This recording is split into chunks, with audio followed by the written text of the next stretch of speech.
From the John DeVito Broadcast Center, welcome, ladies and gentlemen, to another broadcast of Paranormal Radio with Bob Tricek on the Windy City Hometown Entertainment Network. So sit back and enjoy Paranormal Radio. And now, here he is, the number one king of Paranormal Radio, with a smile on his face tonight, Mr. Bob Tricek. Thank you, John. Yes, everybody should be smiling and happy. It's the Christmas season, and things are starting to go into full tilt, and the weather's been a little cool. We've been getting a little snow and that, so everybody should be kind of in the Christmas mood, dear. Thank you, folks, for listening to Paranormal Radio. It's an absolute joy coming here to do these shows once a month. I'd like to apologize for last month's show for November. I'm so sorry. I had the guests all lined up and everything. We had the date set for the show, and then I had gotten sick. I got the flu, and I had to cancel because I just was not feeling well for a couple of days there. It went through kind of quickly. Fortunately, it didn't last real long. And I had gotten the flu shot a couple of weeks prior, so I don't know if that had anything to do with it. But I got the flu shot a couple of weeks before, and then I got the flu. I had a little touch of it, and so we had to cancel our November show. We just didn't do it. We were unable to reschedule it, and we had the Thanksgiving holiday there, so we're just unable to do that. And the folks that were set to do that show, I'm extending an invitation. If you want, we can reschedule. We'll get you in for January, for February, whenever you'd like to come in. I'd like to, give you the opportunity to come back on. I know it takes a little finagling to get everybody together for these things when you do it, and people come from, some distances too to come and do the show and that, so we always appreciate that. So sorry about that, folks. I apologize for that. The October season was just wonderful. Hope everyone had a wonderful October and Halloween season. That went really well for me. It was a very busy season. A lot of things going on for October. And now we are into the Christmas season. So this is it. Everybody thinks, once October passes in November, you kind of get out of the ghosts. Nah, ghosts are with us all the time. I always like to use the example. I says one of the most famous ghost stories that we have out there is got 3 ghosts, well, actually 4 ghosts in it. A Christmas Carol. We've got the Jacob Marley and past, present, and future ghosts in that story. So ghosts are with us all the time, even around the holidays. Just an announcement I would like to make for Midnight Terror Haunted House. Thank you, folks, to Midnight Terror. I'd like to extend a thank you to them because I worked with them over the season there. I was doing some palm readings out there with them and that, and they're a nice bunch of folks that are very nice. They always treat me real nice, and it was a good season with them, and they did very well there. They got rated. I think they were like the number one haunt, I think, in the state of Illinois. So they're doing very well. They are also going to be doing a Christmas haunt this year. I stopped by there this afternoon before I drove over here to do the show tonight, and I got to see some of their new masks and some of the new stuff that they've got. They're going to be doing with their Christmas haunt, and that will be coming up in a couple weeks. They're going to be doing that on the 14th, 15th, and 16th of this month, and that will probably be from 7 to 10. That's like their normal hours. You can look up on their Facebook page or on their website, Midnight Terror, and it'll give you all the details about that. They probably charge, I think it's either a $20 or a $25 admission for the haunt. For that, I'll be out there for a couple of the days. For 2 of the days, I'll be out there doing palm readings, too. So, actually, we won't be out there this time. We'll be inside because it'll be cold. So we'll be in. So they'll be doing that. And they always put on a real good show there, and they got some new ideas and things. And Justin does a real fine job over there with that haunt, and that's really his passion. They are located at 5520 West 111th Street. They are right directly across the street from Holy Sepulchre Cemetery. Right there, 5520 West 111th Street. So if you're looking for something alternative to do for the Christmas season, you might want to either give them a ring, check their page, or stop by and get scared by Santa. Okay, I'm going to start talking to folks here. We've got a few folks with us tonight there with the group called In the Presence of Others. I like that. Isn't that a cool name? That is a really neat name. I like that name, In the Presence of Others, Paranormal. Relatively new paranormal investigative team here, but they're doing some good work with that. And we have with us tonight Mr. Tim Jones. Hi, thanks for having us. We appreciate it. You're very welcome, sir. Nice to meet you. Yeah, nice to meet you we've too. contacted each other a couple times on Facebook, back and forth with messages and things like that. And nice to always... Hi, thank you. Hi, Cheryl. Yeah, nice to have you with us. And Nicole Muscarell. Hello. Hi, Nicole. Nicole is actually the newest one. She's only been doing the paranormal for like a couple of months. Yeah, so she's really, really new into it. Yeah. So you got a whole lot of stuff to be learning about this. Yeah, it's a learning process as you go. Okay, Tim, I guess you want to be the spokesperson for the group? Sure. Okay. So you want to start it off? Tell us a little bit about yourself, what you do, and what you're involved with, and we'll go from there. Well, for me, I think it started since I was young. I've always had a attraction, a drawing to cemeteries. Since I was young, I would go and take pictures of older headstones. No matter where I was, when I go on trips and stuff. And that kind of led to urban exploring, where I would Google abandoned locations that I could investigate, and that actually led to Googling haunted locations, cemeteries. And then one day I just happened to be watching one of the various paranormal shows, and I saw a spirit box. Went on Amazon, they got it, and since then I really felt drawn to this and had a passion for ghost hunting. Good. So you decided to go start your own team and do your own investigations and do all that. And yeah. Okay. And you just did an investigation the other day. We'll talk about that a little bit there.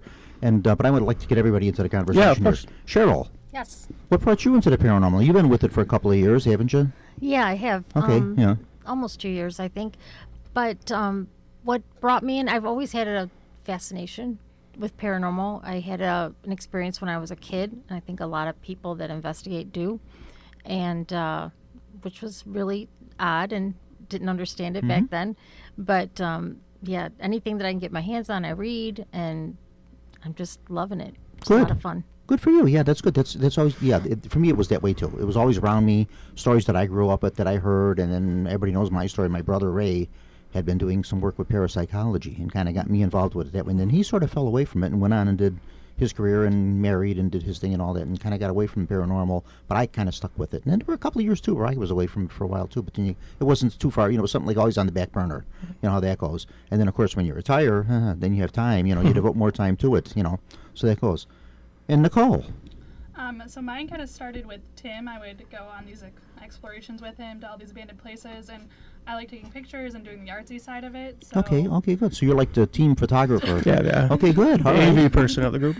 Any experiences yourself with the paranormal? Any personal experiences? Not yet, but... Okay, yeah, all right. Yeah, that's a good way to say it. Not yet, because eventually you do. I always like to say, whenever I do a talk or a lecture or anything, I always say everybody has had some experience with it, in some way or another. I think everybody has. Sometimes you don't recognize it right off the bat. But, then later on down the line, when you have time to sit and think about it, you say, hey, wait a minute, there was something there I just could not explain. So that was it. Yeah, and for me, one of the abandoned places, haunted places I went to was Mantino, the old state hospital. Oh, sure, the old asylum. Yeah, in Kankakee. And I took a bunch of pictures of one of the abandoned buildings that was boarded up. And I didn't see it at the time, but when I got home, on the third floor, there's a picture of a face looking out the window. Okay. And to me, that just stroked my passion of And you got a picture of this? Yeah, I got a picture okay, of it, good. Yeah. It's always nice when you have that sound evidence, Yeah, Right. it is. It's nice, yeah. Yeah, and I went back a few times after, and I took pictures of the same window, and Nothing. never That again, happens. yeah. Oh, yes. Many times that happens. I've had that experience happen to me, too, where I've tried to repeat what I did. Either it was with music or whatever it was that happened and something materialized, and sometimes it works, sometimes it doesn't. Yeah. It's up to them, when they want to show themselves. Maybe he wasn't in that window, or she, whatever it was that you saw, maybe it was in another window, or maybe a downstairs window, or a doorway, or wherever, or whatever. Maybe just that day he didn't want to be seen. So, yeah. Now, Cheryl, you mentioned you had an experience. What did you experience, or do you want to even talk about it? Some people talk about these things freely. Some people are a little more quiet about it, Yeah. Yeah, no, it was, I had woken up in the middle of the night to my mom coming into my bedroom, and there was a street light right outside our bedroom window, so in the night you could just see the light coming through. And on the floor, there was just like this round mist, and it was my dog that had passed away. Oh, okay. Prior to that, and my mom had noticed it. So I sat up in bed, and she's like putting her hand through it and everything. Oh, so else. it still hung around for a while. Yeah. Okay, good. And all right. she just told me to go back to bed. Okay, yeah. So I did, but... And you could actually make it out, the features of it. It was the dog, it was there and all that, Yeah. but he was sort of transparent, sort of a misty you type. could see like the hip and the leg okay, and the head and... Sort of sort of there and sort of not there, that type of thing like that, yeah. Okay, good. You're very lucky. You actually got to see an apparition like that. That's something that doesn't happen to many, many people, and doesn't happen all that frequently. Yeah, Not as frequently as you think it does. Yeah, many people think that's, when you do these investigations and with different teams and things like that, I think many people get discouraged because they figure like they're going to go out and they're going to, in an hour's time, they're going to get these great pictures and see these things, and sometimes that happens and sometimes it doesn't. If it does happen, you're kind of lucky, okay, great, but, sometimes it's like a once-in-a-lifetime thing, but, yeah. And that's it. People don't realize, I think, in all those paranormal shows, they're there for a weekend, sometimes up to a week, and everything's edited together. So, of course, in an hour, they're going to have all of this evidence. But in reality, like I think I've joked when we go Facebook Live, I say, a lot of times it's more like Geraldo and Al Capone's vault, where you end up finding nothing than actually finding something. So Yeah, it seems to be sort of a recent trend in paranormal, something that I'm noticing anyway in the last couple of years, few years. Like you mentioned, abandoned warehouses or abandoned hospitals or something. It seems like this seems to be a trend. Someone is going and they're buying an abandoned building and they're haunting it. There may not be any activity. There may be activity. There may not be activity. But it seems to me like a lot of these buildings are being haunted, and they rent them out to teams to come in for, I don't know, a couple of $100, $500, $300, whatever they charge a night to go in there and investigate. And then, of course, the team has spent this money doing it, so they want to come out with some evidence.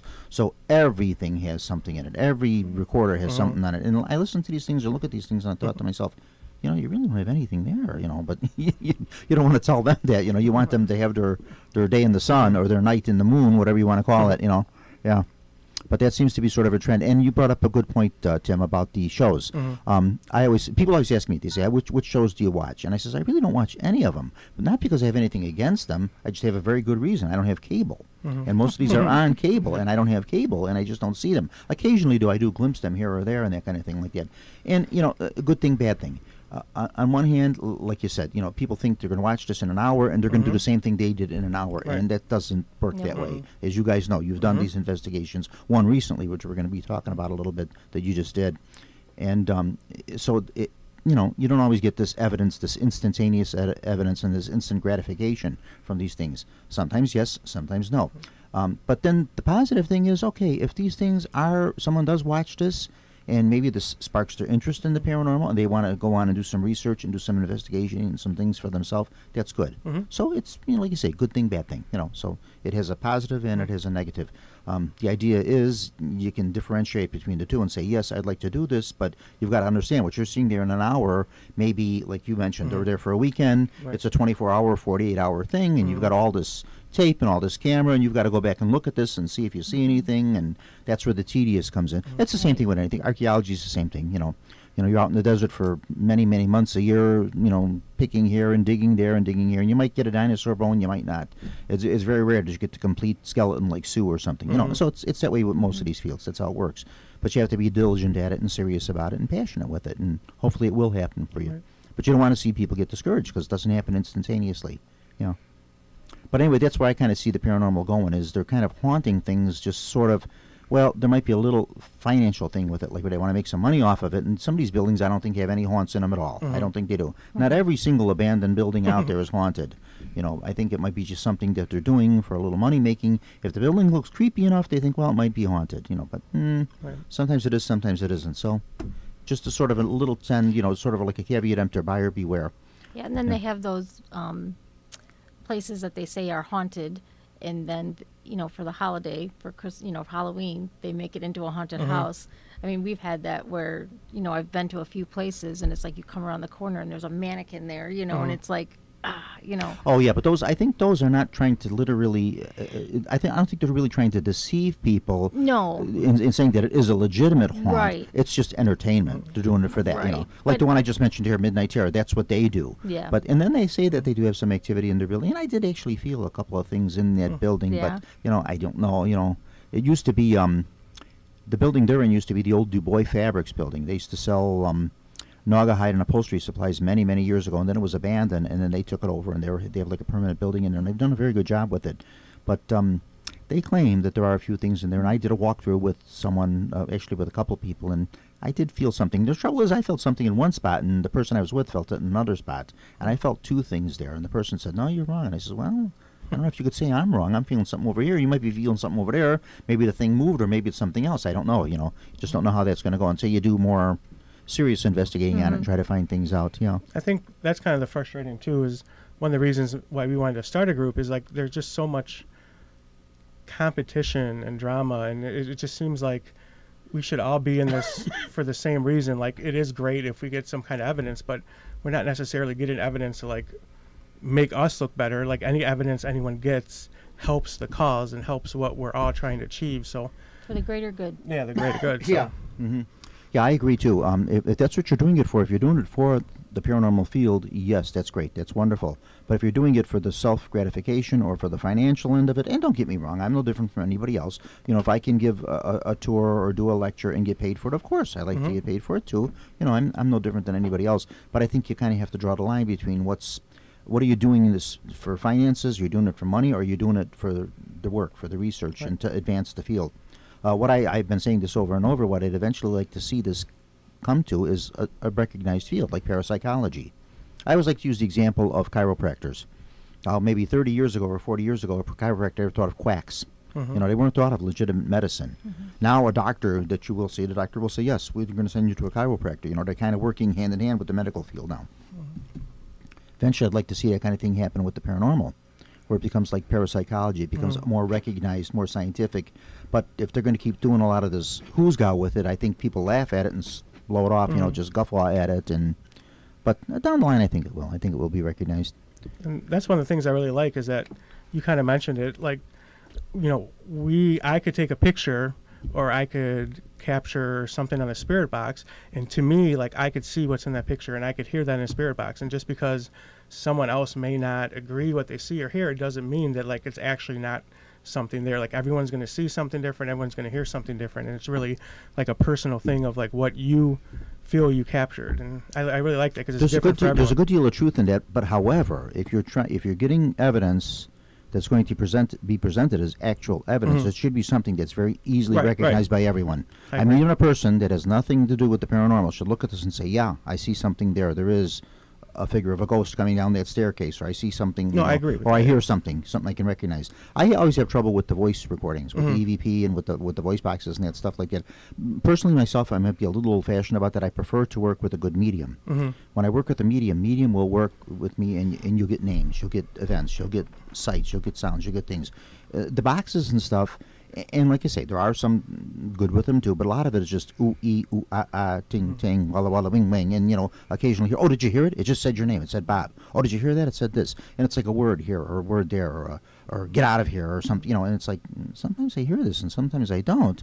And my thing that I always say to people, and many people that I've had on this show, is I say, you know, if these spirits, these entities are taking the trouble to come from the other realm to communicate with us, why are they just not doing it in a way that we're capable of understanding it? You know, how can you work with a medium, and a medium can feel it and can definitely get sentences and get names and get stuff, and then we can go back and research this and find out, yeah, a person named Doris did actually live there. Yes, some crime did happen in that building, and this did happen.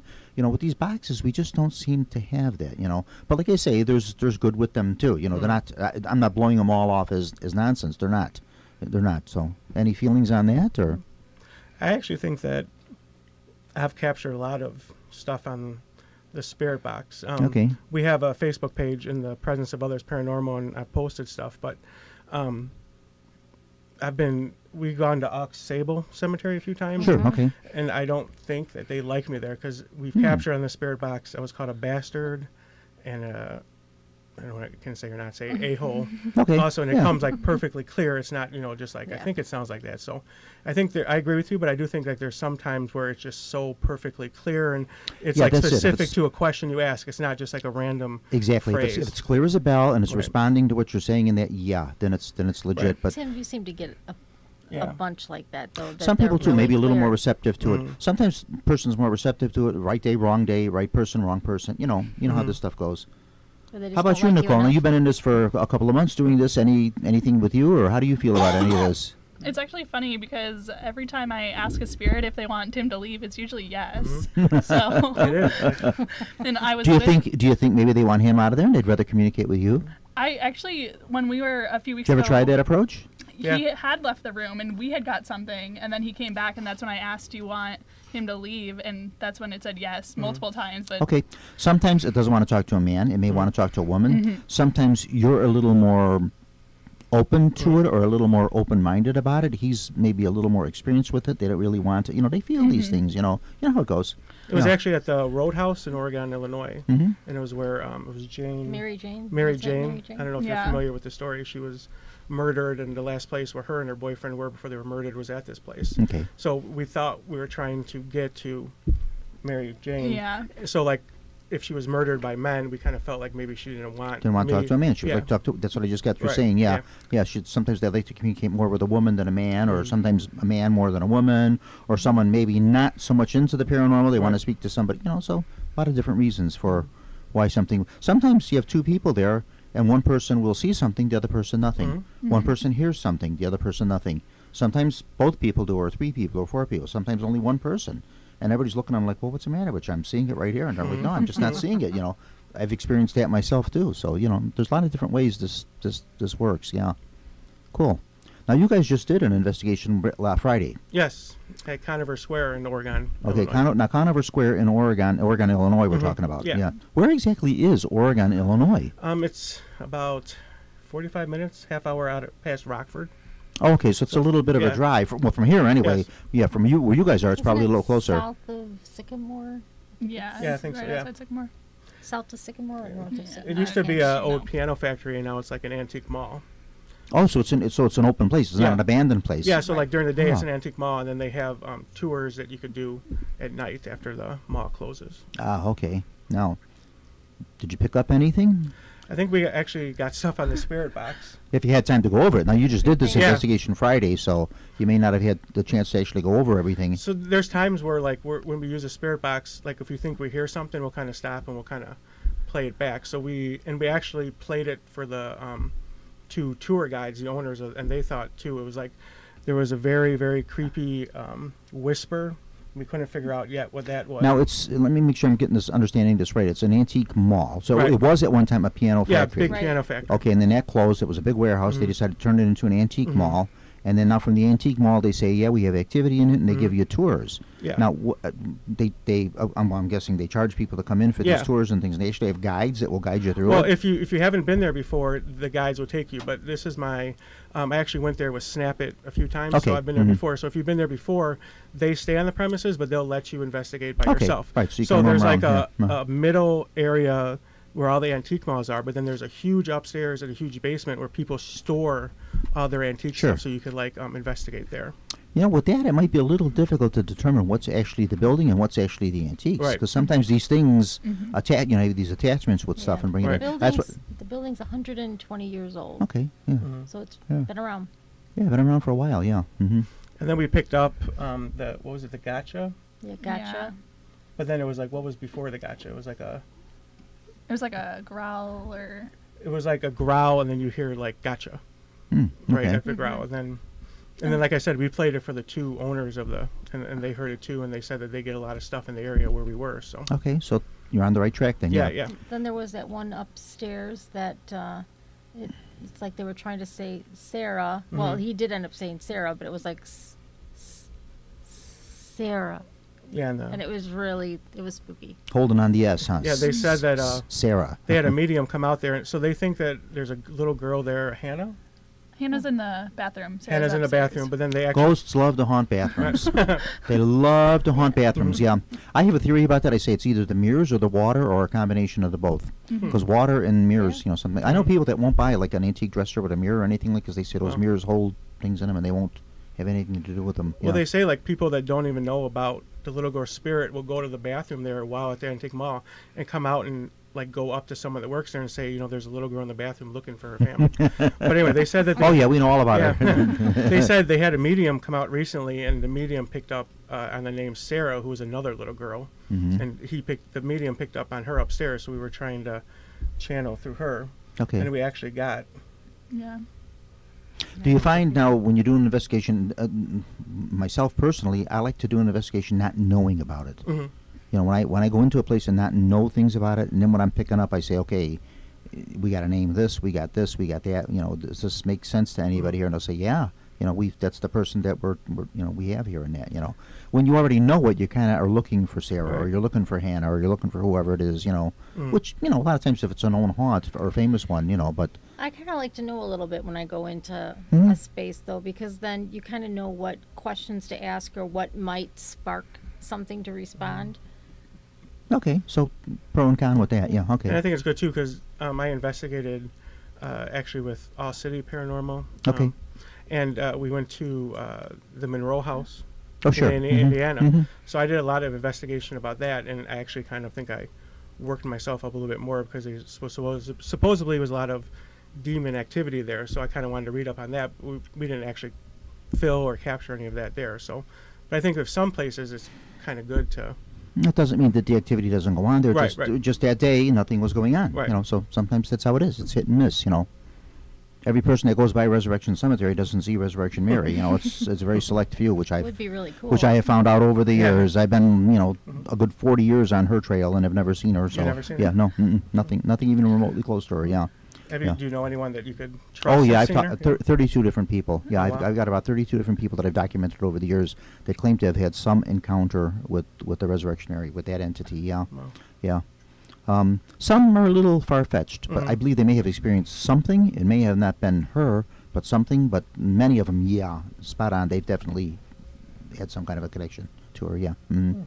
I used to live right over there. I used to live for 58 years. I lived right in the summit, right by Resurrection. Oh. So a good deal of my family, and eventually me, I'm going to end up in there too, buried in Resurrection and Dead. So used to be up and down that road quite frequently. But myself personally never saw anything even remotely close to her. Nothing that even, you know, I could say even a glimpse of what she was. But, you know, sometimes that's just how it happens. Right. You know, that's just how it is. You know, doesn't want to make itself known to you for whatever reason. You know, other persons, you know, yes, fine. You know, just the way it goes with these things. Yeah. Likewise, too, with Bachelor's Grove Cemetery. You know, I've experienced things out there. Other people have had other things, you know, all sorts of stuff. Yeah. Yeah, we've investigated there a few times. Yeah, I'd say a couple times. Yeah, Mhm. that was. It's an experience. Yeah, that's, well, you think, you know, you hear Bachelor's Grove and you think it's like, oh my God, this huge cemetery. Yeah, like the and number you one get haunt. there and It's you're no- like, it's nothing. Oh my It's a God, little- this is yeah. so little. It's a little thing, yeah, a little patch of ground It's there, very yeah. quaint. I would love to like have that lake drain to see what would pass, because then it. Absolutely nothing. You don't think anything's in there? No, absolutely nothing. I've determined that this is you hear about this. Oh yes, you know, gangster drop Yeah, off, Capone, yeah. dumping bodies in the pond and all this. Number one, that pond is only about 4 feet deep. Mm-hmm. Number two, personal feelings on this now. My feelings on this alone, just my research, my study, my feelings on it.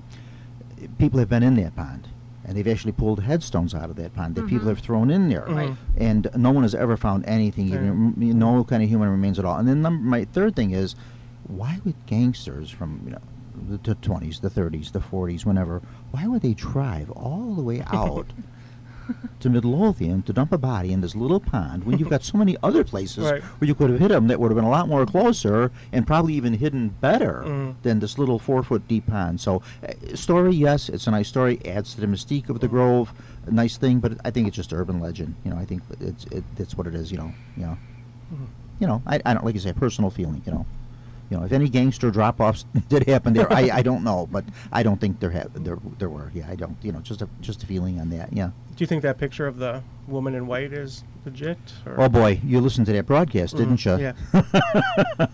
I have to admit, oh boy, you cannot believe the can of worms that thing opened up for me. Last year we did a show on that, and it just got brought up kind of casually. I didn't even bring the subject up of Bachelor's Grove and of the woman in white sitting on the stone and all that. And then one gentleman said, well, there are some things about that stone that I could tell you. So then he started going on about it, and I started researching things on this and that. And I had always believed over the years that it was tried and true, and they had experts look at this, and it was, you know, determined to be something that they could not disprove and all that. Comes to find out, maybe now there are a few things with it. So I have to admit, I had to recant on that one, going from 100% believing it to be legitimate to maybe 50-50. I'd like to give them the benefit of the doubt and say, yes, that it really is, but there are some things about it that are a little loose. Right. Sometimes they're a little loose on that one, so I don't know about that, yeah. After we did that show, I got contacted by no less than 4 different paranormal investigative teams that said they could tell you how to replicate the photo. One said, why did you even do a show like that? Because that thing is legitimate, and you're adding. And I said, well, no, you have to understand now. I didn't bring that up. I don't want you to feel like I was the one saying that about that. It's not my... I'm not running a Jerry Springer show here. That's not my motive here. The subject came up by someone else, and I says the people involved with that photo and that were indeed invited to come on, you know, and say on their behalf, which so far one of them has, you know. The young lady who actually took the photo, Jude Huff, I have spoken with her. She doesn't live in the area anymore, but I talked with her for a good couple of hours, actually. We were on the phone. We talked for a while about that, and I believe her to be very sincere about it and what she tells me and everything like that, and she's, you know, she's sincere about what she says and that, and she was actually supposed to do the show. We had a couple of dates set up, and she's canceled them. And I don't believe in any way, shape, or form that she's avoiding me or avoiding doing the show. I don't think what it is. Eventually, what I'm going to do with hers, I think we'll just have her call in. We'll figure out a way we can just have her call in, and we'll talk to her that way about it to get her on there and that. But yeah, I didn't do that. One woman actually called me and said she was the model that they used as the woman sitting on the stone. She said she was the model. But then I had to kind of dismiss her as a prankster because she wouldn't give me her name, she wouldn't give me information, she wouldn't tell me anything. And I said, well, this is real nice, you're telling me the story, but if I don't have any way to substantiate it, it means nothing. Right, exactly. So a lot of different things about that. So yeah. So some stuff with that, and pro and con with that. Well, I think if anything, it did pique people's interest where they would want to go there and investigate. Sure. So I think good probably came from it. Yeah, absolutely. Yeah. Well, the cemetery got redone, cleaned up, fixed up. Oh, it sure has. Oh, yeah. But if you were over there maybe 10 years, maybe 8 years ago, it was very different from what it is now. It's very cleaned up and very nice, and it does look nice. Yeah, they've gone through a lot of trouble to keep the grass down and keep the trash out, and there are actually garbage cans there and that now. So it's a place now that you can visit, and it does look nice again, and so that's good to see. My very first visit, when I went to Bachelor's Row Cemetery, was either 70 or 71. I can't remember the year, but I can tell you what I wore the day I went there. Now, don't ask me why I did this, but I can remember what that was. And I went there with my brother, and it was on Halloween, and we went during the day. And quite honestly, in those days, you drove your car right up to it. You drove right down what was the Midlothian Turnpike, right there, and you were right at the cemetery. Half of the stones were toppled over, spray painted, garbage strewn around all over. A couple of the graves were half dug up. It was just the place. Quite honestly, it was all overgrown. To me, what it looked like to me was if I was a ghost, I wouldn't even want to haunt that place. That's what it looked like to me. So they really made the effort to really clean it up over the years, and that so many stories have come out of that place. Another one too was the house, the whole thing with the house and that. And some people have seen it, and people that I've spoken with that it's like I do little tours and things like that, and sometimes I bring a group through, and someone on the group will say, yes, one time I did see this house, and I say, okay, tell me, where did you actually see it at? And they said, well, it was over here, and they're pointing in a spot, and I say, yeah, that's kind of, you're on the money, because a lot of people have said it's there, and then some people say, no, it was somewhere else. So it might be one of those kind of floating things where you see it in one spot and you see it in another, but usually it's like one of two spots that I'm finding out with eyewitnesses with that one. Nicole and I tried finding it, and we couldn't. Some people claim they have photos of it. There's one photo out there that's a little questionable of it. I mean, you stretch your imagination if you can. You can see almost anything if you choose to. But yeah, so there's some things with it. Yeah. And then Aux Sable Cemetery is like that too. They're supposed to be the the house where the person who took care of the cemetery is supposed to be in the woods. Oh God, every cemetery has one, Yeah. doesn't it? Well, It's always a caretaker's house. Yep. There's always a woman in white. It's always and there's supposed to be tunnels underneath. But Nicole and I. Oh, here we go again with the But tunnels. we looked on Google Maps and we did see something out there, and we one day we tried to find it. We went way in the woods and we couldn't. Now, find why it. would they have the tunnels in the cemetery? Right. What's the reasoning for that? I don't know. Okay. Because it was underneath. Supposedly it was underneath, and it went to one of the mausoleum things. Okay. Yeah. I don't have any idea. Yeah. The only thing we saw though was what are those hunting things called? So we kind of got a little nervous. Up in the trees, so we probably felt it wasn't the best. Oh, somebody was doing some deer hunting. Yeah, so they had their little house up there. Okay, so all we're right. better Their not. little observation tent or whatever you want to call it. Yeah. Okay. We stopped that investigation short. Yeah, you don't want to have anybody shoot you with a bow and arrow or something, so you don't want to have that kind of thing happen. No, Yeah. thank you. Yeah. Have you investigated Aux Sable? I have not. No. I have not. I have not been there to investigate. No, I have not. I've seen it. I've been there, but I've never done anything serious. No investigations or anything like that. Yeah. So I know where it's at. Yeah. But I haven't done any actual investigations with equipment or recordings or anything like that. Nothing. That's like where they that. called you. Yeah. The bastard, if I could say that. Okay. So sometimes they do to get a little mad at you, to get a little aggressive. Yeah. Now, how are you with provoking? I don't like to provoke. I don't either. I don't think No. it's a good thing. I don't think it is. Yeah, I know some groups that will do it, and I'm thinking, I don't know. If you got to go through that to get them to talk to you, Right. I don't think they want to talk to you. So don't, Yeah, no Ouija boards, no. Oh no. If you, I think everybody knows my feelings about the Ouijas. I always tell people don't. Yeah, don't fool around with them. Yeah. Yeah, I just don't care for the Ouija. No. To some people, it's nothing more than a toy. It's just a board with a bunch of numbers and letters on it and that kind of stuff like that. And I think that's how it's presented. But it can be a dangerous item. I think It to can the be, spirit yeah. world, it's not just a toy. No, it's not. No. I was going to get one, and I almost did 2 years ago, just to have it, because occasionally I'll do a presentation on fortune telling. And I do mention the Ouija in the presentation. I thought, no, you know what? I don't even want to own one because I'll just having it there.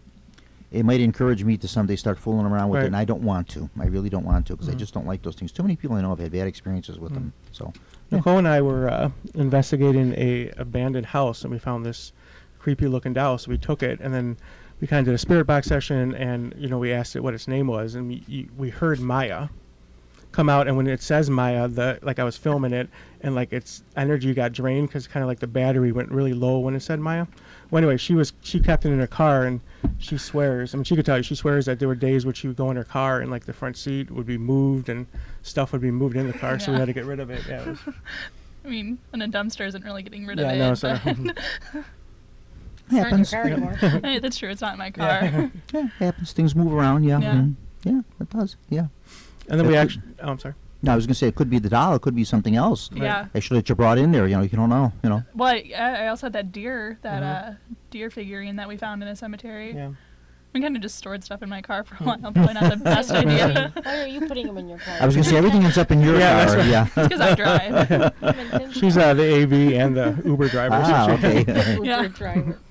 And then we actually investigated. We were exploring the abandoned church in Indiana. Okay. I'm not sure Gary, Indiana. Gary, Indiana, and we had Googled haunted places in the area, and we saw the demon house that Zach. We knew nothing about it, and we went there. That's the way to go into it. I did not know. And so Yeah. we went there, and it's torn down. It's just a lot. So I took a bunch of pictures. I knew nothing about it, and when I got home, and this is also on the Facebook page. There's a bunch of pictures. There's pictures of what looks like a goat head Oh, okay. in the trees, and then after I researched it, they say one of the things that possessed the house was like a goat man demon. Yeah. And then for me, even though she drove, but for probably a month and a half after we went, my car alarm would go off randomly all throughout the day. Never did before.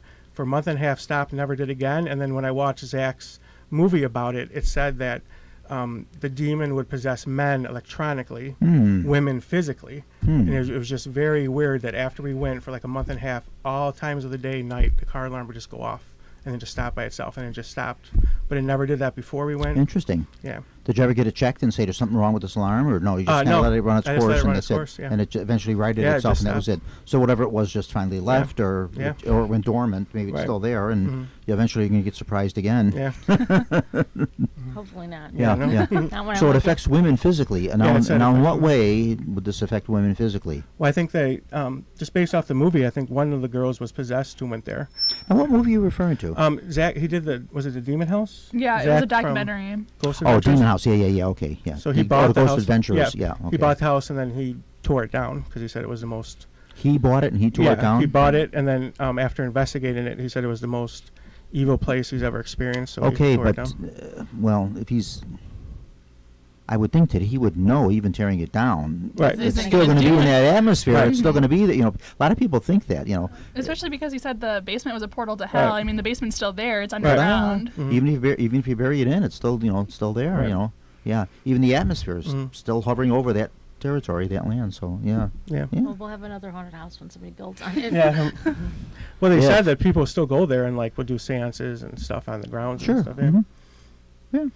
But it was just very good feeling, creepy that we knew nothing about it. And when we came home, I looked at the pictures, and what I saw, I researched, and it was exactly, before knowing about it, it was exactly what they say. For some reason, It the was. goat-headed entity seems to be like a recurring theme in demonic stuff. It's like a goat-headed with curled ram's horns, that type of thing. Like even back in biblical days, it's like it seems like something that's always been. So that might be like another well-known demon or a whole bunch of demons that look like that, because it seems like that goat-headed figure pops up a lot in demonology. Yeah. The movie was kind of interesting. It was, I thought, a ridiculous ending, but he stayed in the house by himself, before he tore it down, and then you hear a growling, and then you hear him screaming to get away from me, and of course... Okay, if he stayed in the house by himself Right. and he filmed it, Yeah, he filmed it. he filmed it himself, or he had somebody else film it for I think him? he put a camera He up. put a camera, like a GoPro. Okay, all right. But I don't know if you watch Ghost Adventures. With him, it's always, oh my gosh, did you just see that? And of course, they have 30 cameras, but you never see what he's... So that's really what the I ending kind was. of, yeah, because when we started this, I was kind of telling you that's how I kind of feel about those shows. Right. It's sort of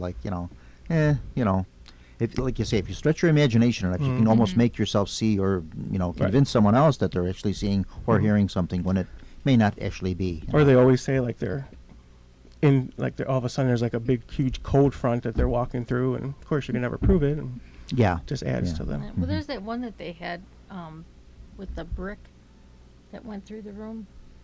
But you can see the brick go through the room, but to me it just doesn't look like natural. Like someone off camera had thrown it. Like it didn't have like a... Like something staged. Yeah, it was... Okay, and I hope they're not doing that. I hope they're not staging too. things just for the show. Right. Or if they are doing it just for the show, maybe they would make note of it and say, such and such was staged to enhance the show. We just want you to know it's not a legitimate thing, Because, like you say, these things get kind of laughable, and people see this, and it sort of takes a lot of the credibility away from the paranormal field, And that's one of the things I don't really like about Zach is that he does provoke the spirits. I don't know if you ever watched. He gets mad at them and angry and like calls them out, and he talks about how he's kind of had so many attachments and such bad things happening to him. I just don't think that's the way to go about it. No, I don't either. I don't think that's the right way. I don't know Zach personally. Yeah. I don't know who he is, but I don't know. Supposedly the Ghost Adventures peoples were, whoever they are or whoever they were one of the groups that actually examined the photo that you mentioned. Oh, really? The woman sitting on Tombstone, and they said yes, it was legitimate. But then when I asked, are they experts in photography? Yeah.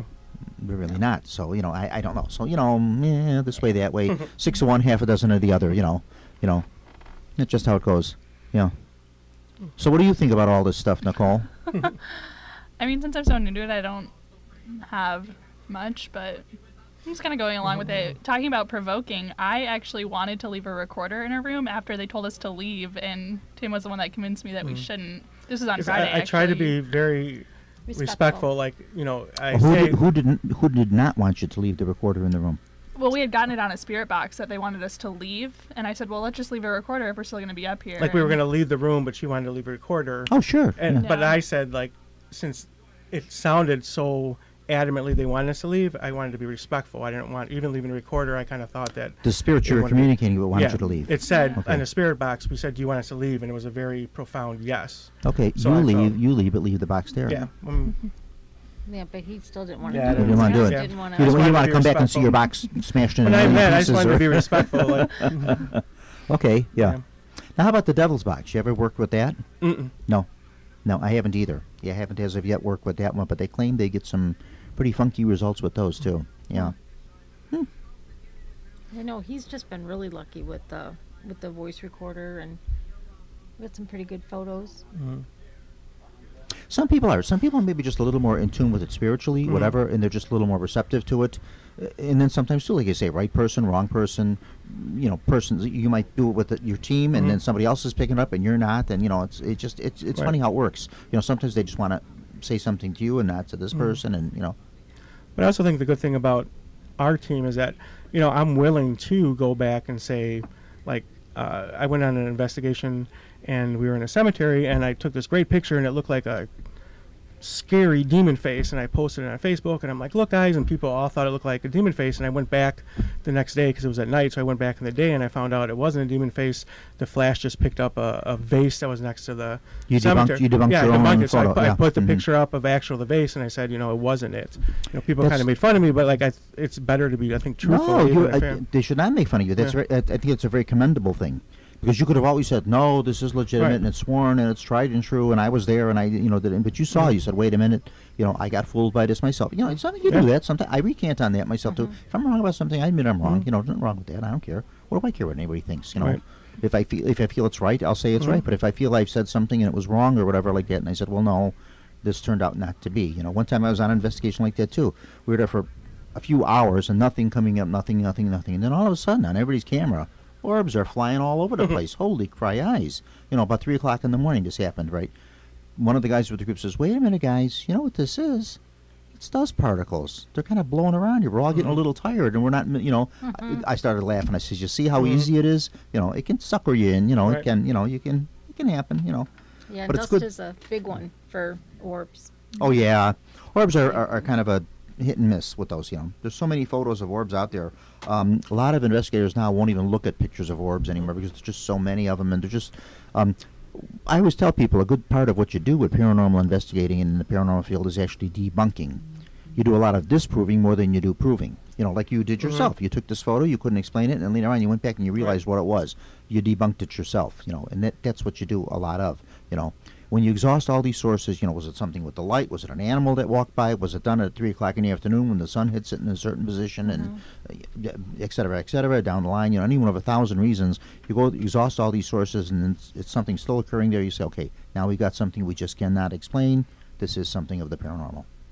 Ta-da, we got something here, you know. But how rare is that? Right. You know, yeah. And I have a question for you. You said you were a palm reader. How did you know that you were able to do that? Was it just a... I didn't ever know I actually could. From doing it, I found out that I kind of have a knack for it, and doing it for people. So much of this stuff, doing palm reading, doing paranormal investigating, when I started doing it, I thought I was the only one doing it. It was something I was interested in, and I was doing it, and I thought, yeah, I'm the only one doing this. It's something I like, something I'm taking interest in.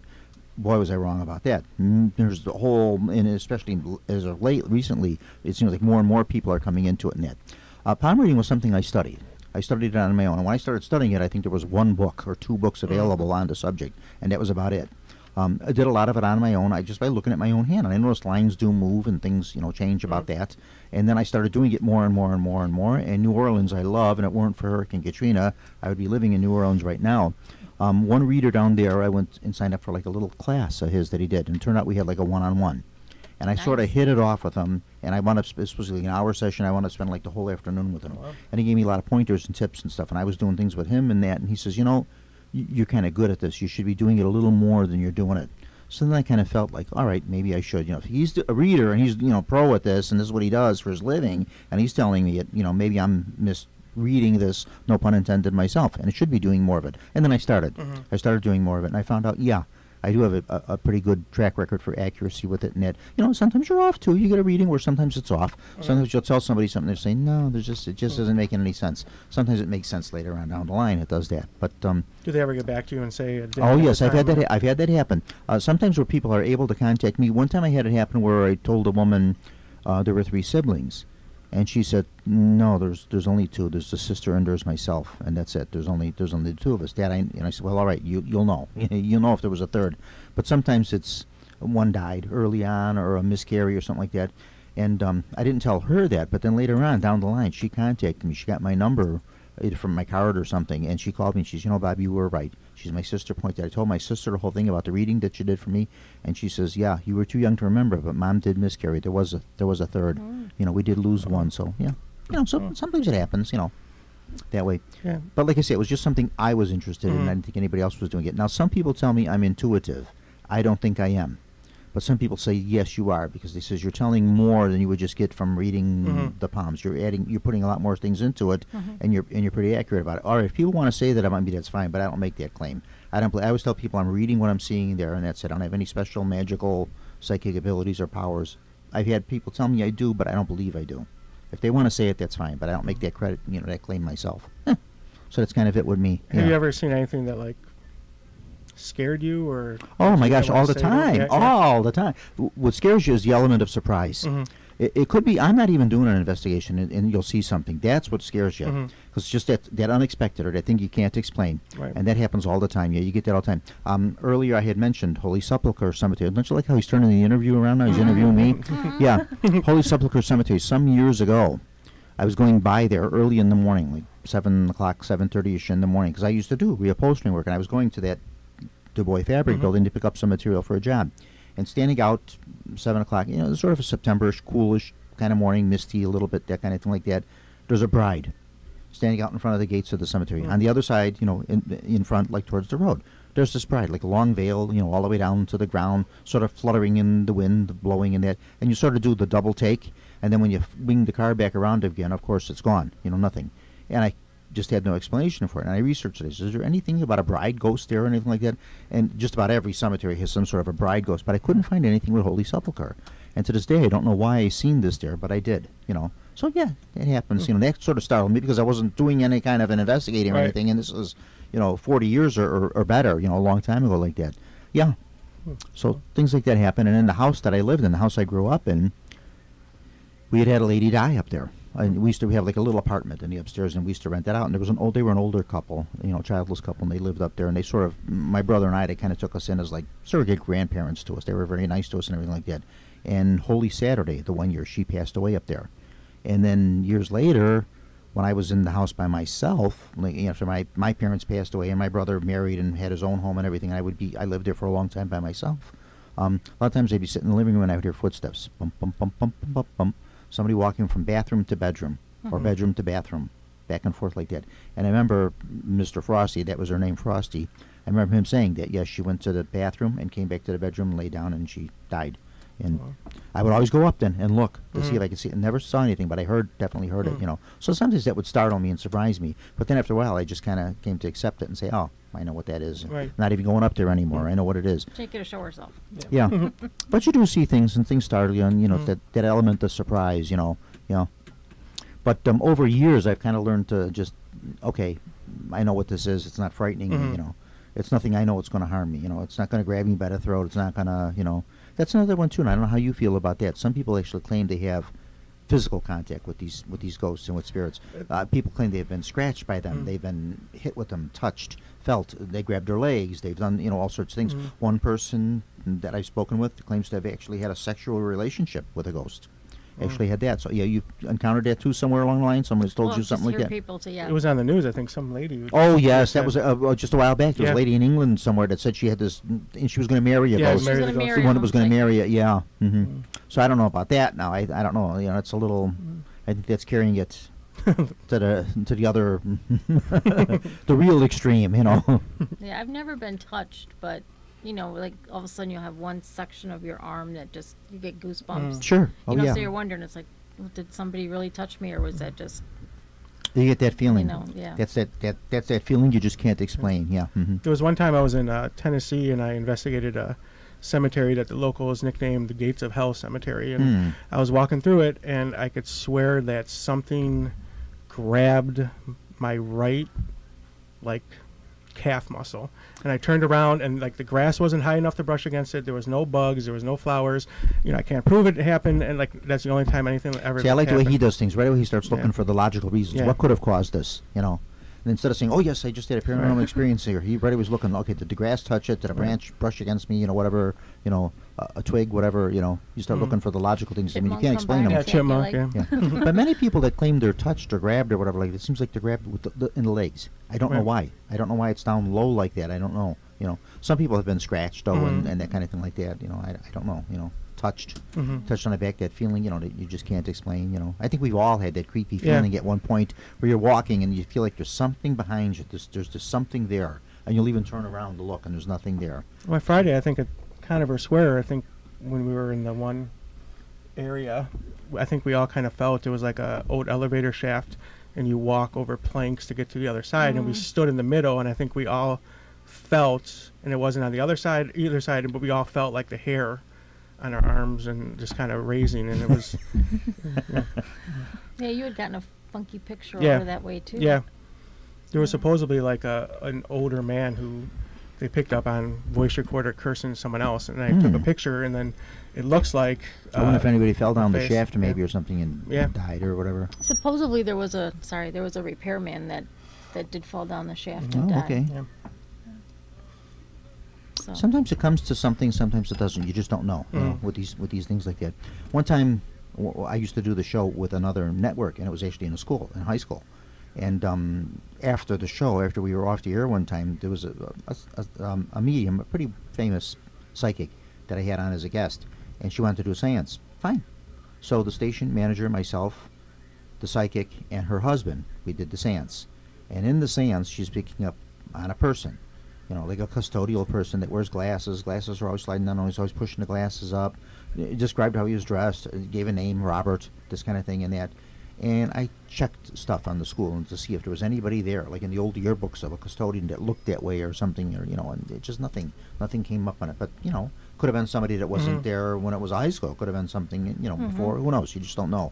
I think that's the excitement and fun part of it too. Is if you actually do capture something, like looking into it and investigating it research. after.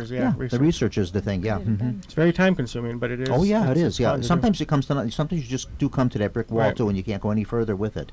You know, it just comes to nothing. But then it's funny. Like sometimes somebody just randomly will be talking to you, and they'll say, "Oh my gosh, yes, you know, there used to be a person that you know, oh that's so and so that used to work here or whatever." Oh, okay, fine. You know, just randomly. It's amazing. You could do all this research yourself and nothing, and then all of a sudden, just randomly, you talk to somebody, Right. and you know, something comes up. You had mentioned the gentleman teacher who kind of helped you with the palm reading, and I was mentioning a story to you. So when I first realized that this was something that I wanted to pursue, I had Googled ghost hunting teams in the area. Came up with 25. 15, I was going to say 25 15 million of them. Yeah, 25 groups. I emailed all 25 groups, and out of the 25, the only one that got back to me was Snap It. Okay. And so I'm very They're a nice thankful. bunch of They are. folks. Yeah. So I investigated with them for a while, and then through them I met Lisa and Jim through All City Paranormal, and I'm very thankful for both those groups All City because Paranormal. I think I've had them on here Yeah, I too. think you have too. They've been on here. Yeah. they're really good people. All City so- Paranormal. I remember them. Snap It. Yes, many Yes. times they've been on here. Supernatural and Paranormal Investigative Team. You know how long it took me to do that? Just could not. Just couldn't. put it together. Yeah, just couldn't put it together. Yeah. Yeah, so like very thankful. Like I think we're very open to like investigating with other groups, with I other think people. they were 'cause- having some trouble with their group, though, weren't they, or something? The group with the Snap It team. I think that was sort of on the rocks, and then something happened, and they got it going again, and that. I or whatever. think like I was. I'm not sure about that myself. I think we were both maybe with them for a little bit helping, but then I kind of went with All City for a little bit, and then I started this one. But it's just nice when people actually, it's not when they so cooperate. much a competition. They're like Yes. willing to help you because is, it's not yeah, about mhm. Yeah, getting some the recognition. Some is- people are willing to yeah. do it. Some people no. Yeah. Some people are very protective of their evidence, and that. And I'm like, well, if you're saying you got this great evidence in that, why aren't you making Share it. sharing it, letting people see it? They're afraid. Are you afraid someone's going to steal it and Right. put it in a movie or a book or something? I mean, I don't know. Who knows why people think the way they do, but they do. And then other things are made very, very public, and they're just out there freely for everybody. So what are you going to say? Right. Yeah, I don't know of anybody that's gotten rich off of this. So if that's your motive for it, I think you're in the wrong field. Whatever. Yeah. So the Piano Factory. Geez, I used to. I loved all my life. I never played the piano, and I owned 2 pianos, but they were player pianos. With the rolls. The old player that you pump and that kind of thing like that. And when I sold my home and moved, one was just a huge, big upright. And of course, I really didn't want to take that one, but I took the smaller one with me in that. And it amazed me to see a lot of these companies still around that still make the rolls for these things. You think how many people have player pianos nowadays? Right. Just not around. But yeah, they're still making them in that. That's when you mentioned a piano factory. I wonder if they ever made roll pianos there, player pianos Yeah, there. I'm not sure. I know you commented on the picture that it was a nice odor. They do have tons of older pianos that are all throughout the. Yeah, it's a nice place. that Yeah. old, big, Yeah. big old massive old piano there. It looks like that one might have been a player too. I don't know. Yeah, I'm not sure. Yeah. And I know that they in the one room they had still a template for one of the one of the grand pianos, a template. So that was kind of cool to see that they still had that there. Yeah, pianos in music stores and that kind of stuff used to be a really big thing. You remember once upon a time when every mall had a music store in the mall? There was always somebody there that would be playing the organ or playing the piano, demonstrating them and that kind of thing. That sort of went the way of the buggy whip now. No one, you just don't see them around. The kids don't sit and take lessons anymore, and they don't sell pianos and organs. They don't do that anymore. Yeah, it's funny how things change. Right. Yeah. Someone would be playing Did Stairway we to need Heaven. Did we need a break, John, or no? We don't. We need to take a break. No, just keep going. Oh, that's right. We don't do them anymore. Yeah, okay. Since the event. The event. Oh. Yeah. Yeah. Yeah, but it's funny how that all changed. It's like now they just don't do pianos. They don't do organs anymore. They don't. It's like passé.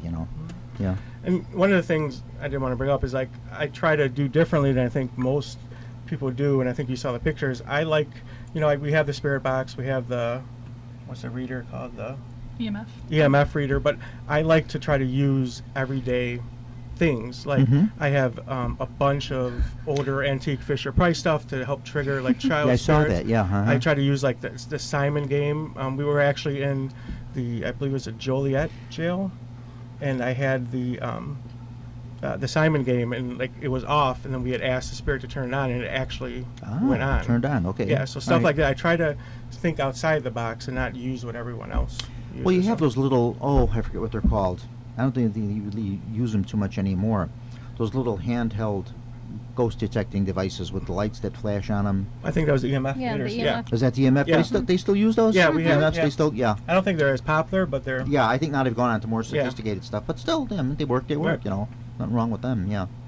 So Simon would be a good Yeah. EMF. You And know. Lightbright. I think it was actually Lightbright, I apologize, but I have used Simon before too. And Yeah, I saw it. You had all the old toys sitting Yeah. there. I thought that's kind of a good yeah. thing, you know. If you're You gonna, got, like, if the you're looking for a child, you know. Price little rate piano player. Yeah, and then the then- old Fisher Price like music box things where you Oh yeah, crank they it played and- the records. yeah, Yeah, and played the records. I remember all that stuff. I worked Yeah. for Toys R Us for 24 years. Oh wow. I worked for them, so I remember all those things. Yeah. Creepy puppet and doll. Yeah, creepy Oh, yeah. puppets. Yeah. Many people are freaked out by dolls, Mhm. especially older dolls, like the porcelain head dolls, because they have a weird look to them. They just do. You know, a lot of people are kind of spooked by dolls and clowns. The Clowns have gotten a bad rap lately too. Yeah, they have. That's why, like, McDonald's doesn't use Ronald McDonald anymore. Mm. They don't use Ronald. Yeah, they still have the Ronald McDonald House, you know, their charity and that. But Ronald no longer makes appearances at the stores, and Ronald's image, like a lot of stores used to have the statue of the Ronald McDonald, they're gone. Ronald will just do like special parade appearances and that kind of thing. He doesn't do too much because people sort of got freaked out by clowns, so they don't, you know, they Well, kind of gotten away from that. A couple of years ago, weren't clowns going out and like scaring people? And They were Yeah, singing on the in streets. the Yeah. streets, yeah. Yeah, somebody was doing that. I don't know who started that one, but Yeah. that was an interesting thing. Yeah. And some people are just naturally afraid of clowns anyway, Right. without them, you know, Right. looking creepy or scaring you or whatever. You know, oof, yeah. The thing with a clown is their makeup. If the makeup is rounded, they're a friendly clown. Mhm. Like the eyes are round, the mouth is round. If it's pointed, like pointed eyes, pointed, like if you look at John Wayne Gacy, Mhm. whenever he dressed up as a clown, which he used to like to do, 'Cause he did the diamonds right yes, on his eyes. pointed. Yeah, and that's those are not good clowns. That's not a good clown. Yeah, yeah. I never even thought of that. Yeah. I actually DVR'd it. I didn't watch it, but Saturday they had a special on the John Wayne Gacy Ah, on okay. TV. There was supposed to be new evidence that they found that hasn't been presented yet, so I'm looking forward to. His location's in Chicago, right? The old house. Well, the house actually they Not tore his far house. They tore it from down. here, is They, it? Yeah. they tore his house down, but then they put a new one on it, which really surprised me. Mhm. I didn't think anybody would want to build on that lot again, but someone built on it. Yeah. And you want to know something? She scared the heck out of me. Man, you scared the heck. 4 people just jumped. Boom. 4 people. Who's communicating through our Yeah. All of a sudden, 4 this- people. this is it sounded Paranormal like it was Radio. right behind me. This is a great show. We can pick up spirits. I'm like, 4 people, 4 paranormal investigative people here, all just jumped. Oh, I'm glad this is Paranormal Radio. yeah. Yeah. I feel But like that- I'm on Ellen, where they have someone jump out of the. But that house that you're talking about, John Wayne Casey, when I worked for Illinois Bell Telephone Company, I worked in that house. Mm-hmm. And I don't think he was the owner at that time, but I did work in that house. Oh, before it was Yeah, his house. Thank God for that. Yeah. I put in phones in every room in that house over there. And then afterwards, then I found out that it was his house or what transpired over there. Yes, Bob, they did tear that house down and they put up a new one. Yeah. Mhm. Surprisingly, I don't think anybody would want to, you know.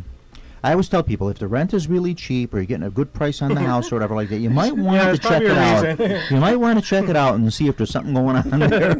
You know. I guess that's what I gotta start looking for. Is a Don't they have to like, if there was like a murder or something? Do you think they have to Disclose it. disclose it or no? I don't think so. No? I don't think you're. Yeah, I don't think you have to. I mean, you know, you might would be hope good they in would, good yeah. faith, Yeah. you I know. was gonna say if But you if got a it, nice but if it's a word or- high-profile case, chances are you know about it anyway. I mean, like Gacy's case, that was a very high-profile so you case. know. So most people are going to know about that, you know, or like the Holmes murder castle, Right. you know, post office building. People know about that, you know. But it's funny about that too. For a long time, they didn't know that was the site of the murder castle. After they found out about it, then all of a sudden, oh yes, the post office is haunted. How come it wasn't haunted before you found Right, out right. about it? You know, now all of a sudden, you know, yeah. So you know, there again, one of those things. You know, They're we're trying to- also not too far from. I don't even know how you pronounce it. Acacia Cemetery. Acacia. Acacia Cemetery, right over here, and that's where Captain Schooneman from the Christmas Tree ship. Oh, wow. Well, he's not buried there because, of course, his body was never retrieved. But his wife is there, and his headstone is there with his name on it, with the little trees on it. And people go by that headstone and say sometimes they smell trees, they smell evergreens, That's they feel a presence. that's 4 blocks away from us. So Yeah, you're Bob. right close by Yeah. here to that cemetery. Yeah, I should give every year for December. I usually give the story of the Christmas tree ship. Maybe I'll do it real quickly. Sure. Yeah. Just to take you back here, we'll go back in time to a little piece of Chicago history. I'll take a couple minutes and give that story. Oh gosh, going back to the turn of the last century in Chicago history. Once upon a time, Christmas trees didn't come to the city of Chicago on trucks and trains and things like they do now. They actually came on ship. They came by boat. They would actually take a boat, haul it from the old Clark Street Bridge, would go across to Michigan. They'd stay there, cut trees for a week or two in November, and then load a ship up with them, bring them back, and sell them right off the dock to people. And for many, many years, this was like an ongoing Chicago tradition. It was called the Christmas tree ship. The one I'm talking about in particular is the one that was owned by two brothers, Captain Herman Schuneman and his brother August. August actually died a few years. The year we're talking about now is 1912, because that was the year of the Christmas tree ship tragedy. The ship in question was also called the Rose Simmons. It's pronounced Rose, but it's spelled R-O-U-S-E, Simmons. And it actually was found. It lies out in Lake Michigan in about 162 feet deep of water. It's still down there, the wreck of the Rose Simmons, and they know it because it's still got some of the trees lashed to the deck of it. But anyway, what happened was August Schuneman, the one brother, actually died a few years earlier on a Christmas tree ship. He actually died. He was killed in some sort of an accident. He died like in 1895, but then his brother Herman ran the ship, the Rose Simmons, and the year like I'm talking about now is 1912. And what he had wanted to do for that year was it had been kind of a stormy year for the lake. The storms came kind of early in the fall that year. Lake Michigan was being a little tempestuous. The winter weather came kind of early, but he thought he would like to go across, get a good load of trees, bring them back, and make a good haul with it, and it would bring some extra money, and he could pay some bills and do some things, and it would work out nicely for him. So he decided to do it in November with his crew, and they went across to Michigan, stayed there for about a week or so, cut trees, loaded the ship up, unusually heavy too. They took a pretty big cargo of trees and decided to come across. And in the process of doing so, they came into an ice storm in November. I think it was like November 22nd when this actually happened, if I'm remembering it right. It may be 24th, but I know it was somewhere right around that date. And they hit a bad storm. The tree was so loaded the ship was so loaded with the trees that they became very ice and snow encrusted and everything, and it actually started pulling the ship down into the water. They lost their lifeboat. The lifeboat broke off from the ship. They just saw it like a no-win situation. There was nothing they could do. They were actually spotted by a lighthouse on the shore. A lighthouse saw them, actually sent out a small gasoline-powered boat to try to help them out, but then that boat wound up having to turn around and come back. It couldn't make it in the storm.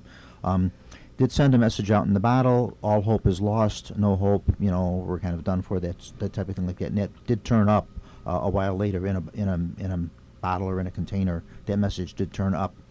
So anyway, what happened was Herman Schuneman and the whole crew, they were all lost. No one survived the disaster. They were lost, and none of the bodies were ever retrieved. They did find the wreck of the ship.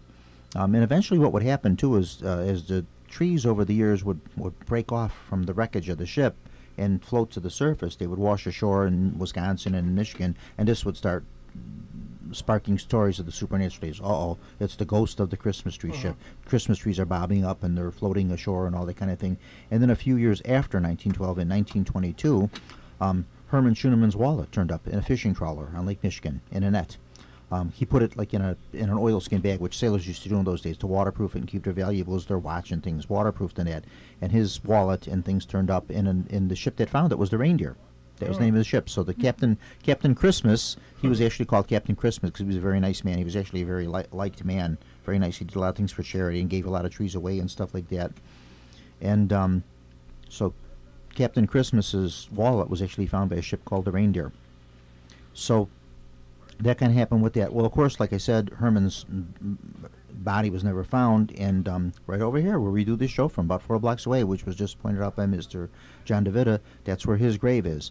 His wife Barbara, and they had 2 daughters, I think Pearl and Helen were the daughters' names, and they continued the tradition of the Christmas tree ship and eventually opened up a small store that sold Christmas things and that for many, many years after their father's passing. They did this, and then things started changing, and it became cheaper to truck trees in and ship them by rail and that. So the tradition of the Christmas tree ship kind of finally started to die down and is no longer.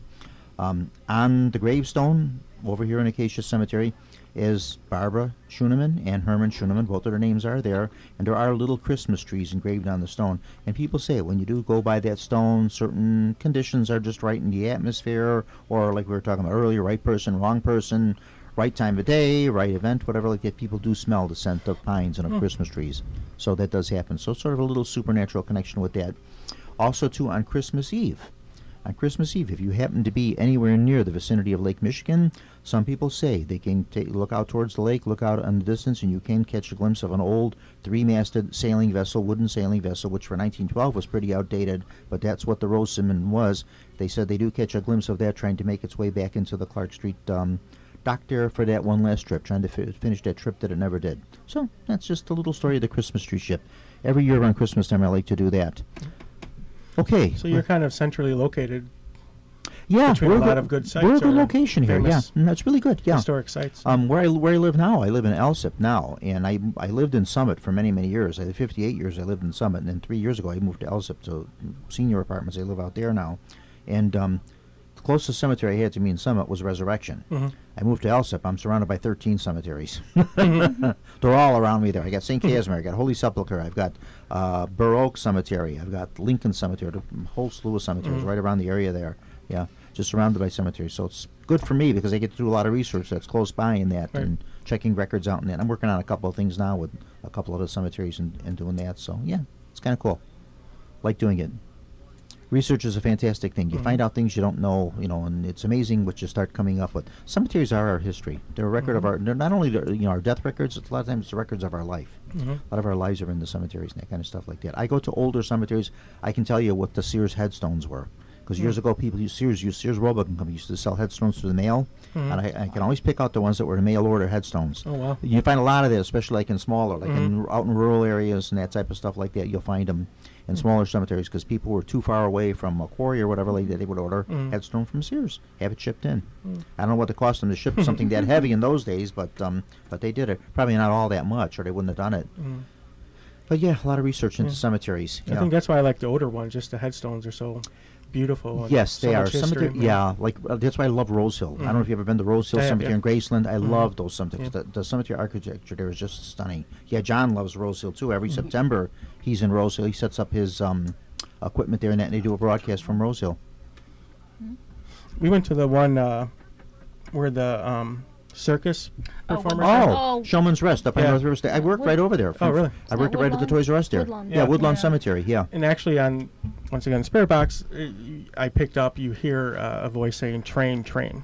Right by when we put the Spirit Box by some of the unmarked graves where they didn't know the names, and you hear train. One time I was out there because, like I say, I worked there for 24 years, so I became acquainted with the Frank Nitty's ghost stories, which is right there, and with the Showman's Restaurant because it's right there and all that, and with the shopping mall having some haunts in it and things, and that's so I became acquainted with all these stories and started researching them and that. And of course, Toys R Us, I would be there all, especially this time of year, I'd be there all hours during the Christmas season and that.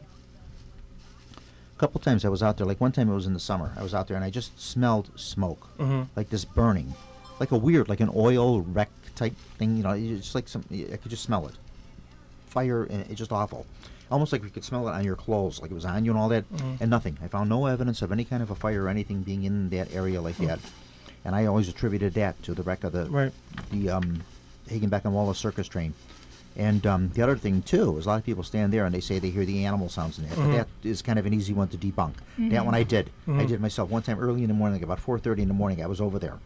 And you can hear, when the traffic noises are low, and if the wind is coming in the right direction, there's not a lot of noise out there, and that you can sometimes hear some of the animals from Brookfield. So I can see, because it's not too far down the road, so I could see where that might spark people's, Yeah, it's amazing how far away you can hear, like, the lions. Oh, yeah. Well, lions are loud. Yeah. They are. One time I was in that zoo, and just, in springtime, it was like a kind of a cool spring day type of thing, and that lion just stood up and decided to roar, and everybody just froze right where they were. They are loud. It's unbelievable how that animal can have such a loud voice to it, You ain't lying. They're loud. Aha. Thank you. We're here all week. I had to get a pun in. I had to get one pun in. So you came up with some voices over at the Yes. Train, it said. Yeah. Oh, okay. Anything else? No, it was just that. Okay, that's it. Yeah. But it's pretty clear, and you can hear Yeah. train. Okay, cool. Yeah. All right. It'd be kind of cool to get some names, because a lot of those are unknown male. So many. And then and there's also like the clown names, right? Because that's all they knew. Well, was their Baldy. performers' names, right? One stone is Baldy, because they knew him. That was his nickname. And the other one is the 4-horse driver. I always thought that's kind of unique. Yeah. They knew him. He drove a team of 4 horses. He was known as the 4-horse driver, and that's what's on his headstone. Yeah.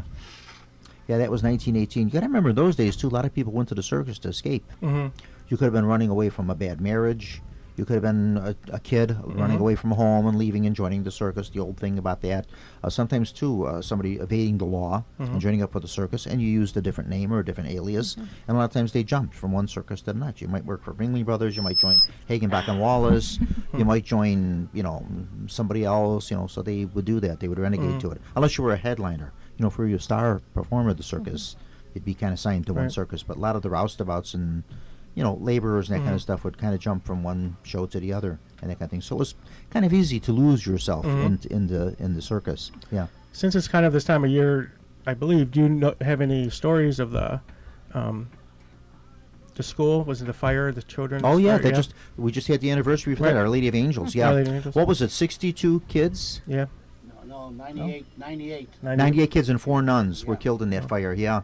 A lot of kids that survived that fire are still alive. Oh, really? Yeah, because you remember, they was in the 50s, so they'd be 60, 70 years old now, so a lot of them are still alive, yeah. A good friend of mine, Ray Johnson, just put a thing in his Facebook post. He was out at Queen of Heaven, out the cemetery there, and they did like a memorial service there on the anniversary. I think it's the 60th anniversary of it? Yes, today, as of today. Today is the 60th anniversary, yeah. And they were doing a thing there, and he says afterwards he stopped by, I forgot what he said, one of the local restaurants he went to, and he says, not knowing it, but a lot of the people that were there for the service came there to get something to eat, and they were kids at that time that survived the fire, that were either rescued or jumped, and that kind of thing like that, yeah. Last night on the news, what did I watch? Channel 7 News, they had a lot of the survivors. I mean, they're all old people now, you know. Yeah.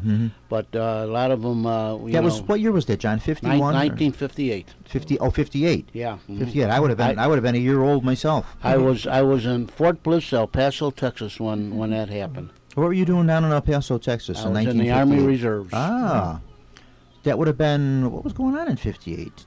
No, not Korea. Korea already ended. No, I was in the Army Reserves. Reserve. Okay. Yeah. But and I was at the NCO club having supper with my good friend Don Heck, and we heard on the news that there was a school fire, but I couldn't hear the name of the school. So I called home and I said to my mother, I says, "Is my sister Eileen okay?" She says, "Yeah, why?" I says, "Well, there's a big school fire and a bunch of children got killed." She says, "Oh my God!" So. Thank God it wasn't her, because my sister went to St. Andrew's School at Addison and Pliner, just a mile west of Wrigley Field, and this was Our Lady of the Angel, which was up, quite a few of my friends were involved in that. Bill Giaconetti, who was a Chicago police officer who used to do a show called Cop Talk on WJJG. He was involved in that fire as a police officer. And then a woman that had a candy store across the street from the school, Jeanette Frontier, she also did a show at WJJG. Oh, Jeanette. Yeah, I know who she is. Yeah. She's the lady that used to be here for the Chicago Historians. Yeah, Jeanette. Yeah, Jeanette Frontier. So, so that's... It was a sad day in 1958. Sure, 98 children that never saw home again, and 4 nuns. Is it still a school now, or is it? Oh no, no, it's just a. And from what I when I heard last night, because we had our meeting, we had our Christmas party with the Chicago Fire Department and our 511 Club, that the kid that started the fire confessed to it, but the Archdiocese of Chicago hushed it up. Jeez. Well, see, they've been hushing things up for a long time, haven't they? Yeah, that's unfortunate. Yeah. They just didn't want to open up an old can of worms, so they just let it. Well, geez, the kid, I'm sure, I don't think the kid intended to do something like that. I don't know. Who knows what his motive was for starting a fire like that. Just some kid playing with matches. Who knows, But can you imagine if the word would have gotten out who it was that started it? Yeah. I mean, 98 children lost their lives. Now, somebody would have came after him. Yeah, him or his family. He would have been. That's a shame. Yeah, really, They would have put him through a ringer, and they would have. But nonetheless, think of what he's had to live through all these years of his life. That he if he survived, I don't even know if he survived. Yes, he did survive. Yeah. Yeah, if they would have known his identity, you know, I mean, all these years he's had to live with this, that he started this, he did this, and you know, he's responsible for the deaths of what, 102 Yeah, people. 60 years ago, this day, Yeah. December the 3rd, 1958 is when that And I happened. remember. No, I was just going to say, so many of the schools are closing up now. I don't think that one is still in operation. Our Lady of Angels, is it? I'm not sure. Yeah. I know. I just heard on the news that they want to close up a few more schools. Yeah, oh, yeah. Or something. Churches too, yeah. Yeah. So, well, people don't want to donate. They don't want to support the churches and the archdiocese and the schools and all that. So they have no alternative but to close. Yeah, that's it. Yeah. Mm-hmm. So. What were you going to say, Tim? I remember reading that they said hardened police officers and firemen at the time thought it was just broke down because it was the worst Sure, it was thing that they horrible. ever saw Yeah, in their life. Same thing happened with the Eastland disaster Yeah. too. A lot of the first responders that showed up at the Eastland just broke down in tears. You know, to see whole families and children and stuff dead like that. You know, drowned like that. You know, something that shouldn't have been. You know. Yeah. So that church with we learn from our Snap It, mistakes. right? The church with Snap It used to be The the funeral parlor. funeral parlor that had For some of the Eastland, yeah. that had the people for Yeah. that. Mhm. They were actually able to expand their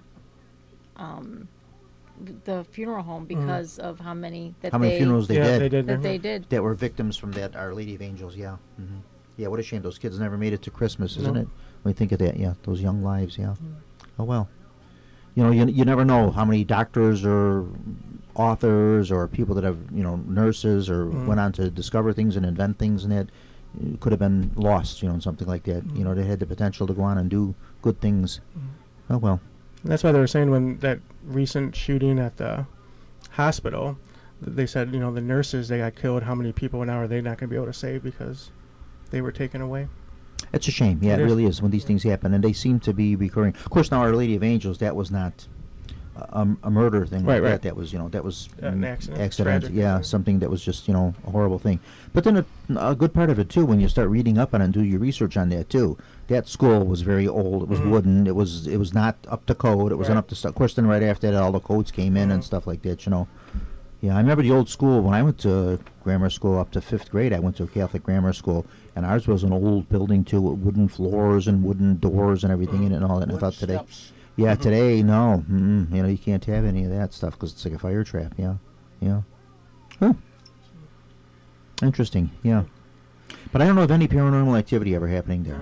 I know that Tony, I can't pronounce the last name. Savelsky? Savelsky. Yeah, Yeah. Great guy. I know that. I just saw that he's with the Chicago Hauntings, and I guess one of their tours coming up, they're actually gonna go by that Yeah. area and stop off. So yeah. But I don't know if it's really a haunt. I mean, it's okay to point it out. It's a Right. historical event, but I don't know of any hauntings that ever Yeah, I actually haven't happened heard there. either. If there would be, it would seem like it would be a good place for it because you have Right. that kind of death and that kind of an area like that. You know, tragically. many deaths, Yeah, yeah. and there's so many. You know, taken so suddenly like that. But I don't know of any. You know, I don't. Yeah. Yeah, I don't know about that. You'd Okay. be surprised that there is no hauntings afterwards, though, because they were taken so Right. suddenly. And Yeah, a lot of times that's what causes a haunt when someone is Right. just removed so suddenly from the world, and you know that with that kind of thing happening like that. But it just goes to show you, see, not everything is a haunt. You know, not Right. everything is. Yeah. I think maybe we're gonna end pretty soon. We just wanted to really thank you for.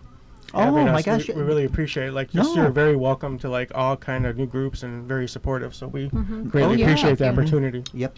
I like to do that. Anybody that wants to come on here, I've always, and all the years I've been doing this show and that, I think I've always say that. I says I've never had anybody come on this show that I said no, I didn't want to talk to that person. I didn't like them. I don't want them to come back on. I always extend the invitation to anybody. Come back anytime you'd like to. Yeah, everybody that I've had on has always contributed something to it. I've learned something from them and that kind of thing like that, and then they get their name out there, which we will do again in the presence of others. How big is the group now with you guys? Just actually us three.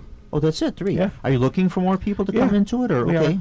Yeah. So there you go. If you're looking to, you know, make some groundbreaking, you know, into the paranormal field, or they're kind of a new group themselves. They're just getting, well, they're formed already. They are a group, but they're getting started in this. So if you're looking to join up with a new group, that kind of thing, what's the matter, John? I was just thinking when you said that, the 4 of you jumped when I came on the air before. Oh yeah. You know, it sounded. It was the way- perfect timing. The way you were so loud, the way you did it right in there, and it sounded like it was behind me. I'm like, whoa! And four bodies just all jumped. Boom. Well, it's a good thing this is Paranormal Radio. Yeah. Uh-huh. yeah.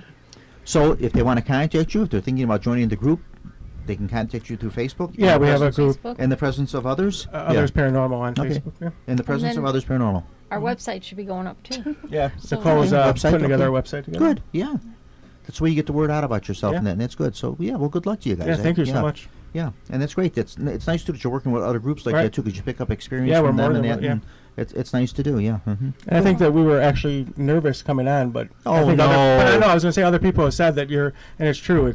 You're very welcoming. And it's just like hanging Yeah, out, no, talking to no. an old I always friend, tell so it's people, nice. you know, the same thing too. Like people say, "Oh, what kind of questions do you ask?" And what they, I says, "We don't. I don't do Right. anything ahead of time.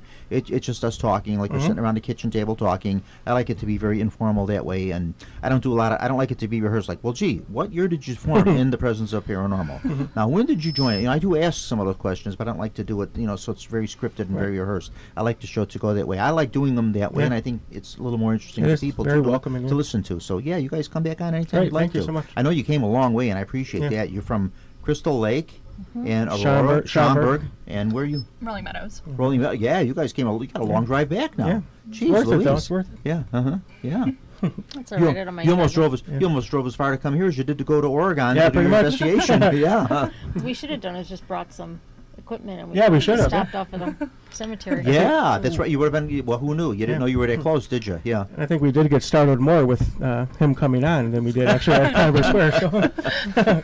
Yeah, too bad we didn't have it. Sometimes some of the teams will come on and they videotape Yeah. the show, and then later on they use it for their stuff and that, you know, and that. I think Too we bad all that jumped. one wasn't on there. Yeah, You would we have seen all 4 people jump I home. was like, what?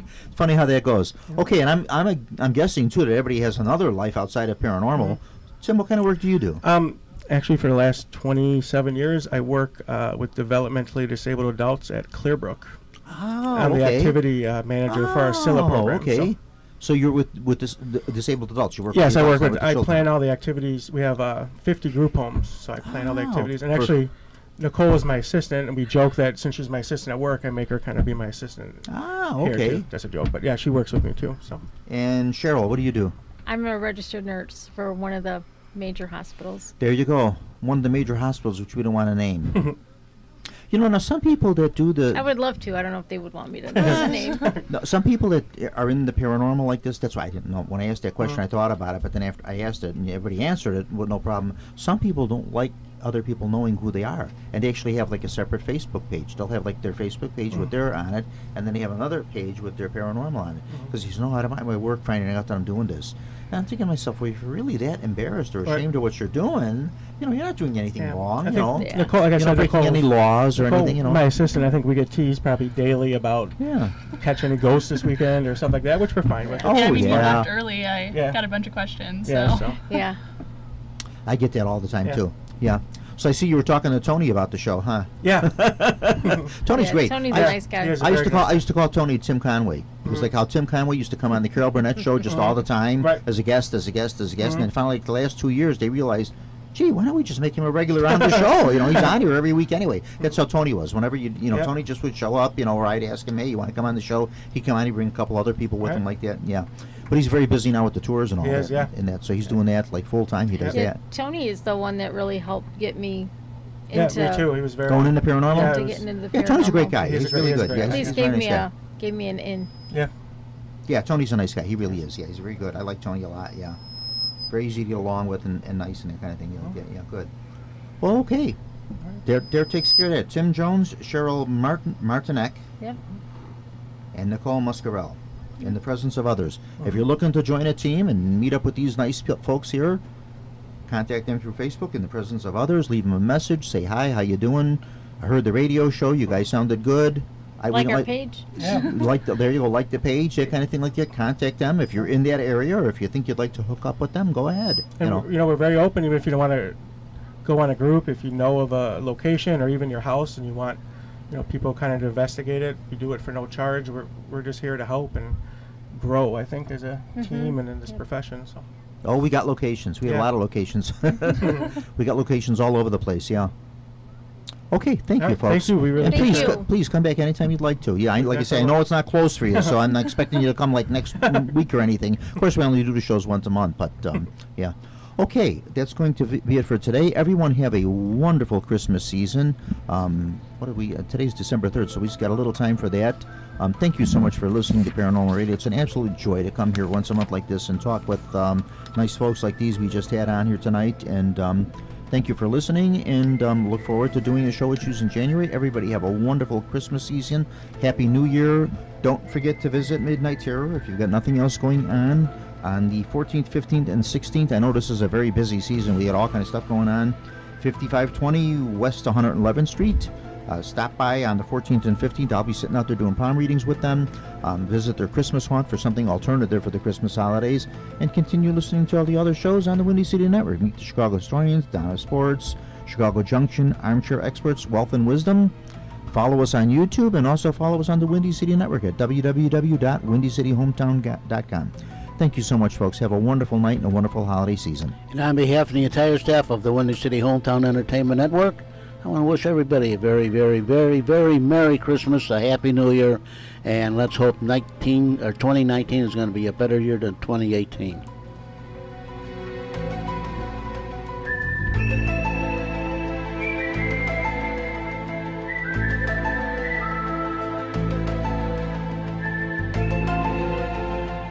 You have been listening to Paranormal Radio with Bob Tracek from the John DeVita Broadcast Center on the Windy City Hometown Entertainment Network. Paranormal Radio was directed by John DeVita, and our special thanks to the executive producer of Windy City Hometown Entertainment Network, Mr. John Chicando. This broadcast was pre-recorded on Monday, December the 3rd, the year 2018. Until next time, friends, please be safe, and thanks for listening. And once again, Merry Christmas and Happy New Year.